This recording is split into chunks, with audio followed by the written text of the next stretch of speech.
متاثر نہیں ہوتے. اعلیٰ حضرت کے زمانے میں سائنسدانوں نے کہا زمین گھومتی ہے. آج بھی ہمارے بچے پڑھتے ہیں نا زمین گول ہے، زمین پڑھتے ہیں کالجوں میں. اعلیٰ حضرت فرمانے لگے پاگل ہو، جب نبی پاک صلی اللہ علیہ وسلم کا فرمان موجود ہے کہ جب اللہ نے زمین کو پیدا کیا تو یہ کانپنے لگی. رب کریم نے پہاڑ بطور میخے بنا کے اس میں لگا دیے، پہاڑ بطور میخوں کے قلعے بنا کے لگائے. زمین ٹھہر گئی. جب حضور نے کہہ دیا ٹھہر گئی تو میں کیسے مان جاؤں گھومتی ہے؟ ہم نبی پاک کی بات مانیں گے کہ سائنسدان کی بات مانیں گے؟ اعلیٰ حضرت نے پوری کتاب لکھی ہے زمین ساکن ہے اور 521 دلائل دیے، قرآن کی آیات بھی، احادیث بھی، اور سائنسدانوں کا جواب سائنسدانوں کی زبان میں. وہ متاثر نہیں ہوتے تھے، کہتے تھے ہم توحید کو ماننے والے، ہم کیسے متاثر ہوں؟ پھر سائنسدانوں نے کہا اعلیٰ حضرت کے زمانے میں کہ کشش ثقل ہے. سمجھا تو پا رہا ہوں نا میں آپ کو اپنی باتیں. اعلیٰ حضرت فاضل بریلوی رحمت اللہ علیہ کے زمانے میں لوگوں نے کہا کشش ثقل ہے جی، وہ کیا ہے؟ زمین چیزوں کو اپنی طرف کھینچتی ہے. یہ نظریہ کب بنا؟ ایک سائنسدان نہ بیٹھا تھا درخت کے نیچے تو اس نے دیکھا کہ سیب گرا ہے تو وہ بھی زمین پہ آیا ہے، امرود ٹوٹا ہے تو وہ بھی زمین پہ آیا ہے، انار ٹوٹا ہے تو وہ بھی زمین پہ آیا ہے. تو کہنے لگا زمین میں کشش ہے، ہر شے کو کھینچتی ہے، اور کشش ثقل کا نظریہ بن گیا. اعلیٰ حضرت رحمت اللہ علیہ تک جب بات پہنچی تو آپ فرمانے لگے سائنسدان پاگل ہو گئے. سائنسدانوں کی جو اچھی بات ہوگی وہ مانی جائے گی، لیکن جو بات درست نہیں ہوگی وہ تسلیم نہیں کی جائے گی. آپ فرمانے لگے یہ کیا بات ہوئی کہ آدھا کلو کا سیب تو زمین نے کھینچ لیا، امرود بھی کھینچ لیا، انار بھی کھینچ لیا، اور غبارے میں 1.5 چھٹانک ہوا بھر دیا، وہ زمین سے کھینچا نہیں گیا، وہ اوپر اڑ گیا ہے. فرمانے لگے یہ کیسا کشش ثقل ہے؟ 1.5 چھٹانک ہوا ہوتی ہے نا غبارے میں، وہ زمین سے کھینچا. اعلیٰ حضرت فرمانے لگے اصل کشش ثقل نہیں، اصل بات یہ ہے کہ ہر چیز اپنی اصل کی طرف لوٹ جاتی ہے، ہر چیز اپنی اصل کی طرف. فرمانے لگے ہوا کی اصل اوپر ہے تو غبارہ اسے اوپر لے گیا. انار، سیب، امرود زمین سے پیدا ہوئے تھے تو واپس زمین پہ آ گئے. سورۃ البقرہ کی آیت نمبر 22، الذی جعل لکم الارض فراشا، وہی اللہ وہ ہستی ہے جس نے زمین کو تمہارے لیے فرش بچھونا بنایا.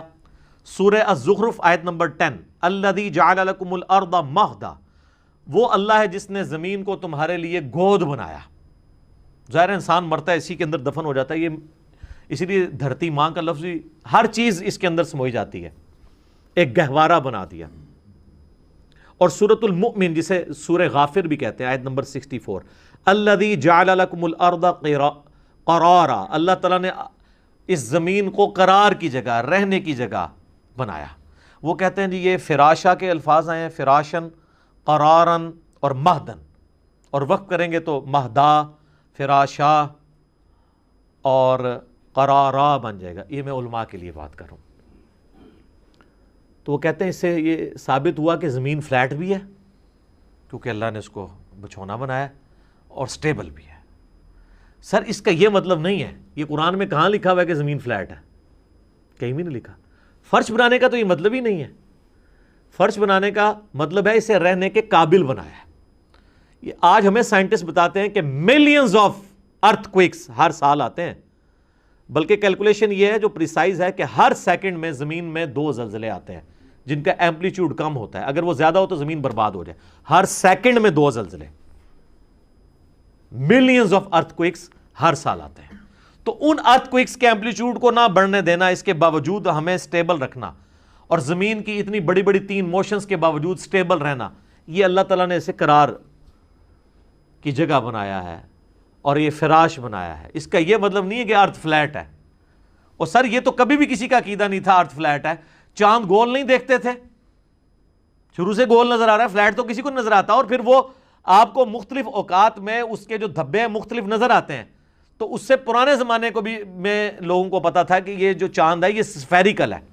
سورج کی طرف تو آپ غور سے نہیں دیکھ سکتے، چاند کے دھبوں کو تو آپ یوں کرتے ہوئے دیکھ سکتے ہیں. تو پتا تھا یہ سفیریکل ہے، یہ کوئی یہ نہیں ہے کہ صرف گول پلیٹ کی طرح ہے. یہ بھی کہتے ہیں نا گول ہے لیکن فلیٹ ہے، نہیں، یہ سفیریکل ہے، بال کی طرح.